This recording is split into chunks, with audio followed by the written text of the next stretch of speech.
Good morning from Quito, Ecuador. We just touched down this morning and we are kicking off our bucket list series around South America here in Ecuador's capital city. Over the coming weeks, we will visit the Amazon rainforest, Galapagos Islands, Machu Picchu, and more. But for now, we are hanging out in the city. This is a place that is near and dear to my heart. I spent 2 months here in college and I'm excited to share my favorite places to see, things to do, and travel tips for visiting Quito, Ecuador.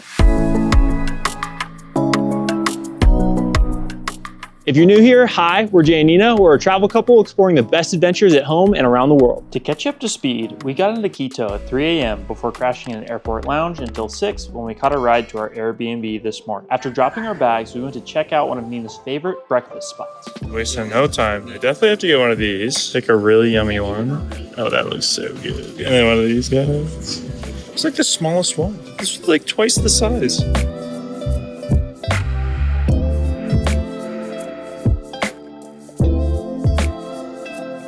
Next up was the Botanical Gardens inside La Carolina Park. Gracias. The space was created in order to conserve and exhibit the native flora of the Andes, which contains over 1,200 species of orchids.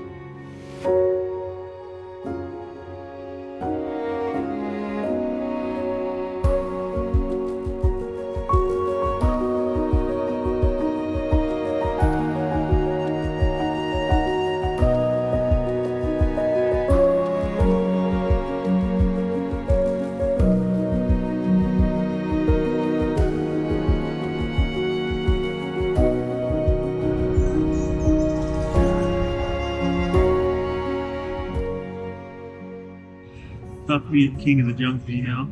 And of course, we have these fly caps. And they're a lot smaller than this public. All these like greenhouses and stuff are so cool. And it's only $4 to come in here, so it feels very worth it to me. The entire garden was incredible, but the highlight was hands down the bonsai tree exhibit.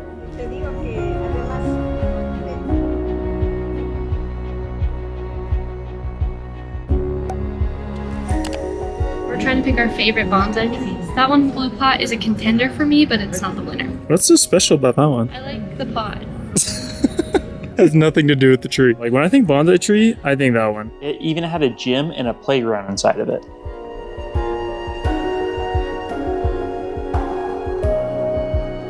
I feel like Mary Poppins. This experience got us both excited for all the plants and wildlife we would encounter over the next coming weeks. Once we finished walking through the park, we swung by the grocery store before heading back to our Airbnb.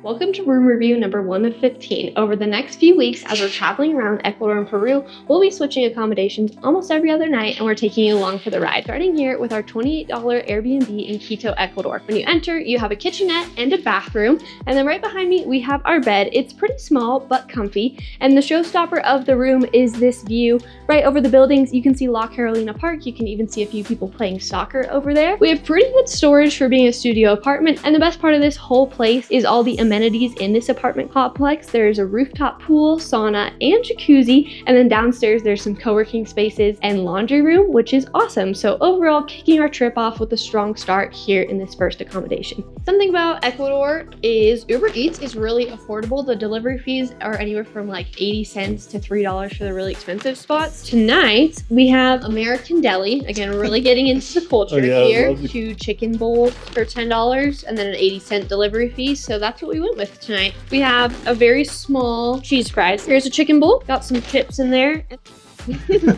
Dinner and a show. We always watch Star Wars on vacation. Good morning, it's day 2 here in Quito. Last night we found out that our tour today got canceled, which was a bummer, but kind of a blessing in disguise because now we just get to take it easy today and have a very chill day around the city.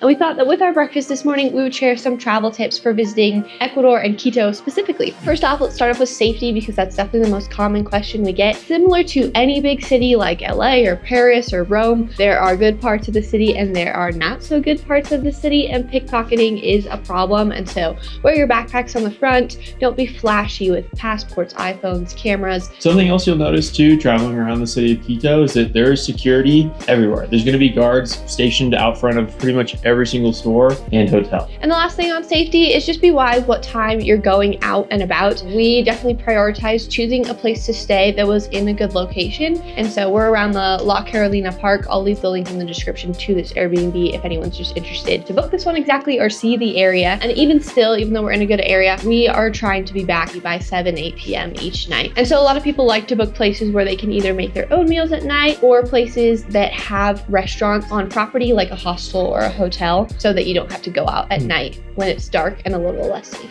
Another thing to know about South American culture is that it's very formal. Nina's had me wear pants every day. I never wear pants, and that's been a grind. But it is helpful to make sure that you don't stand out. Another thing about Quito and getting around is taxis are very popular to use and much more affordable than they are in the United States. If you're going with taxis, make sure you look for the orange license plate on the back. That indicates that it's an official taxi rather than a pirate taxi. So those are just a few things to know when traveling through Quito, Ecuador. We hope you find them helpful. After finishing breakfast, we are eager to go enjoy the rooftop pool, sauna, and steam room. This was a great way to take a break from work and just relax.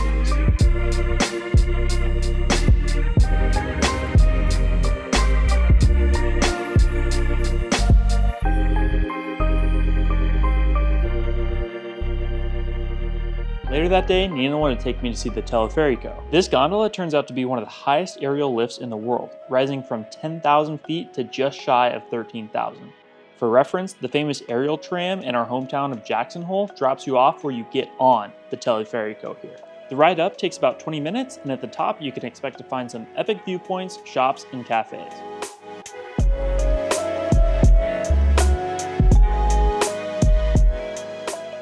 We just came up Quito's TelefériQo. This is like the gondola that goes from the city up to the base of the Pichincha volcano hike. This is probably one of the most popular things to do in the city and my personal favorite just because it's so pretty. And it is really rare to be able to see the volcanoes from up here, so don't come with that expectation. Otherwise, I think we're gonna try to wait out the rain. I'm still holding out hope and praying that the clouds will work for us. Hiking at elevation like this, it'll get you. Luckily, we're used to being at 6,000 feet elevation, so it's not too bad.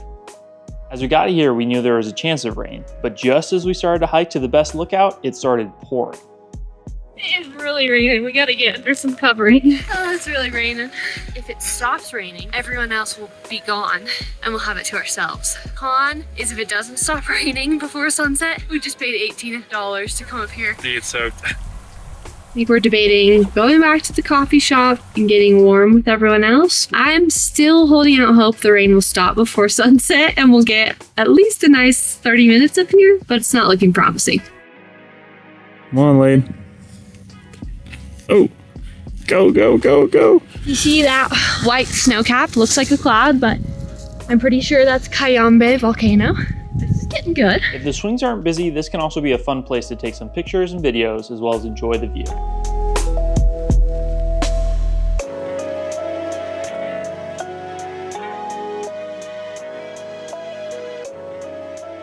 Despite a pretty rocky start when we first got up here, it's actually turned out to be a really nice night up on the TelefériQo. The rain kind of thinned out the crowds, which was nice. We've definitely got glimpses of a few of the volcanoes, which has been fun.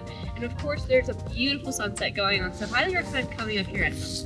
I feel like traveling to a new place, it's always really hard for me to understand my surroundings, but that's why I love experiences like this so much, because by getting above it, I'm able to picture the landscape and the geography and understand the city so much more. Just as quickly as the rain came, so did nightfall. Luckily, we were able to catch one of the last cable cars down before it closed. Oh, dude. He just wants a ride now.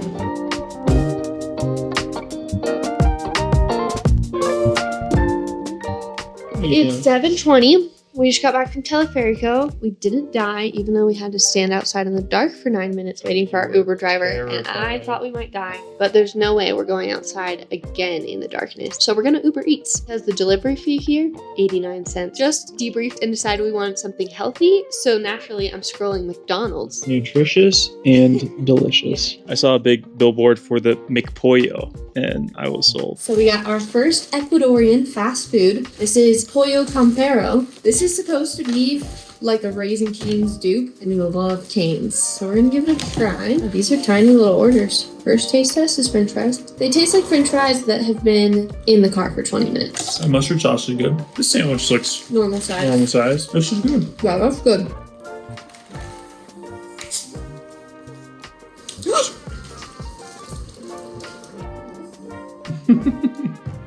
Was he on a motorbike? Or Yeah. really shook up that Sprite? That Sprite on my pants and sock. Don't have laundry for another week. And after your Sprite, I'm gonna put mine in the fridge. Calm down for a little bit. These are essential. You don't want to get your hands all messy. Don't have to wash your hands. I could use a fork, or it's probably designed to be eaten with the gloves. I don't think so. This coleslaw is so good. Looks disgusting when you eat it like that. This spread was almost $15. For Ecuador, pretty spendy. That is spending. Licking your fingers with gloves on is not nearly as satisfying. Definitely the best coleslaw I've ever had. That was incredible. Chicken sandwich, pretty solid. 7 out of 10. That is a very high rating. I know. I would give it overall a 5 out of 10. It's perfectly average. You're not going to taste this meal and be like, that was amazing. I think it's pretty good. I'm so glad I had that. I'm pretty glad I had it.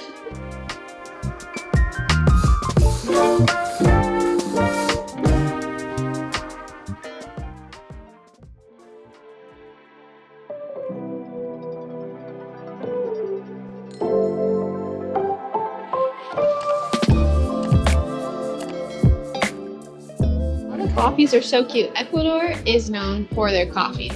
Gracias. I got avocado toast. You got chilaquiles, which he doesn't know are sold all around the U.S. For those of you that don't know yet, Nina has a secret superpower of speaking fluent Spanish. So that is one of the reasons why we are in South America right now and are able to get around so easily. Do we know what this guy is? I guess that juice.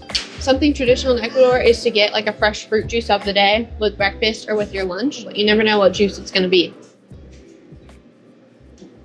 Strawberry? That's what I was going to say. Instead of packing food for the trip, we like to hit up a local grocery store to load up on snacks for the rest of the trip. Welcome back to snack sampling in foreign countries. Today we're in Ecuador, so we have our little candy and snack grocery store haul. I feel like we have to start with a winner. I'm not gonna lie, this is not the first time I've had these. These are bonchis, and they were my favorite snack when I lived here in Ecuador for 2 months. But you can tell the difference between the yellow and the green. Or lime flavor. These are just salty. These are so good. These chips right here make my top 3 international snacks ever. Lemon soda from Italy, endearments from South Africa, and then bonchis here in Ecuador. And the rival snack, there's like 3 different types of chips all in one. Like Chex Mix. First one, plantain chips.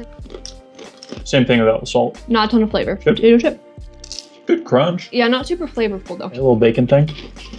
Rice cake consistency, like puffed snack. Flavored packing peanut. This is okay.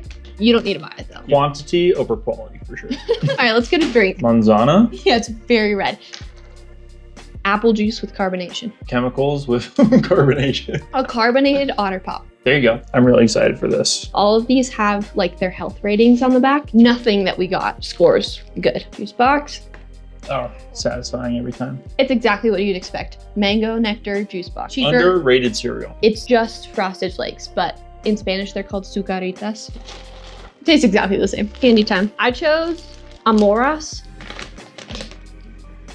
gummy bear with sprinkles. That looks gross. I'd give those a B. 8 out of 10. Your dinos. They are very soft. Almost consistency of a peep that's not overloaded on sugar. A mix between marshmallow and sour Yes. candy. Yes, this is solid. I would give this an A-. Wow. The only thing here I'll continually buy is my lemon bonchis. I would go back to the And dinos. 100%. Top 2. For our last day in the city, we had 3 more places that we wanted to see. The first was the Metropolitan Park. I was on a mission for the Quito sign, like the very touristy Quito sign, which is over there, and a volcano lookout. But we also found alpacas, llamas. I don't know if those are the same thing or different. Are they like wild or? I'm a little scared of them. Oh, look, there's a baby. Oh, he's so fresh. Oh, he's so poof too. You look like such a tourist, just like walking towards it with your phone out. I want to keep my distance, but I also am trying to get to the playground down there, so. You just need to use the stairs.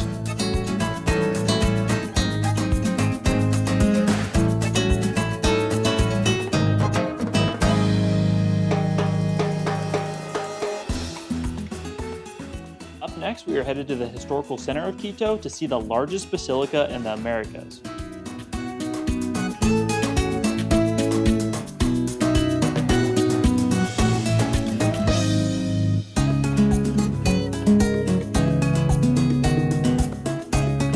It's our final day in Quito. Now we are at the Basilica in the Centro Histórico, so like the historical center of the city. We're gonna explore the Basilica and all the pretty views. There's an elevator here, but we decided to take the stairs because we're conditioning for our Machu Picchu hike in a few weeks.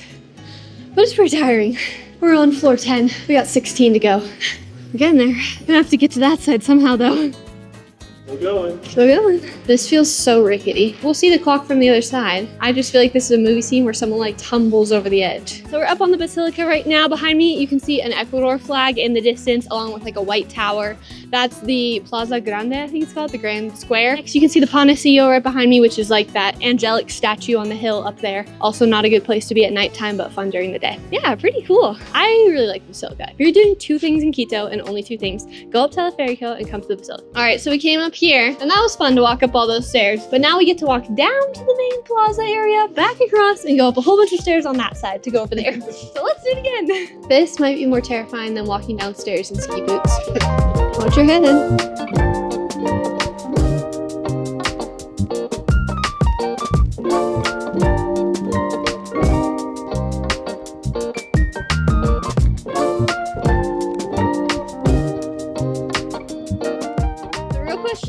Is this a ladder or is it stairs? I feel like I've aged by 20 years just in the past 6 months. I feel like all these little activities like at heights, they're freaking me out.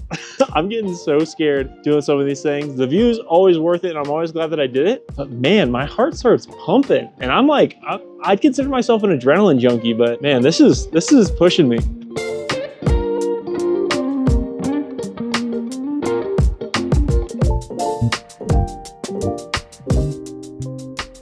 Since we had been out all day, our last stop in the city was one of Nina's favorite food spots from when she studied abroad. This restaurant has an incredible view overlooking Quito and not to mention great food. Oh, she's stoked. For our final night in Quito, we came to Cafe Mosaico, which is kind of this like rooftop terrace that looks over the Basilica and the old quarter. I remembered from when I was here that the views were awesome. So we came for a very early dinner. We're actually the only ones here right now. And I got a hamburger, not very Ecuadorian of me, but I was just really craving a burger and I know I won't get one the next 2 weeks in the jungle and the Galapagos. I also got a pitcher of limonada strawberry, limeade, lemonade. Great decision. It's tastes amazing. Overall, it's been a really great few days in Quito. I think 3 days are enough if you're just trying to hit the tourist hotspots like the TelefériQo, Basilica. But part of what makes Quito so special is all the outdoor adventures surrounding the city, which we didn't have any time to do this time. But if you're coming back to Quito for a week or 2 weeks or more, you can go to Baños, which is like an adventure capital. You can go to Mindo, which is the cloud forest and closest access to the jungle. They have ziplining and cave tubing and all that sort of fun stuff. There is Cotopaxi volcano and Quilatoa Lagoon. There's Cayambe volcano and Otavalo Market, which is the largest market in South America. The list goes on, but there are so many outdoor activities around Quito. So if you're into that, I highly recommend coming here for a longer period of time. We hope to come back and be able to do some of those experiences another time. If you're interested in venturing outside the city on any of those excursions or more, we put some links in the description with information about those. We've really enjoyed our time here in Quito, but if you know us, we're not big city people. So we're really looking forward to the next few weeks, getting outside, going to the Amazon rainforest and the Galapagos. And that wraps up 3 days in Quito, Ecuador. Thanks so much for watching and follow along here and on Instagram because next week we are headed off to the Amazon jungle. And as always, we'll catch you guys next time for another best day ever.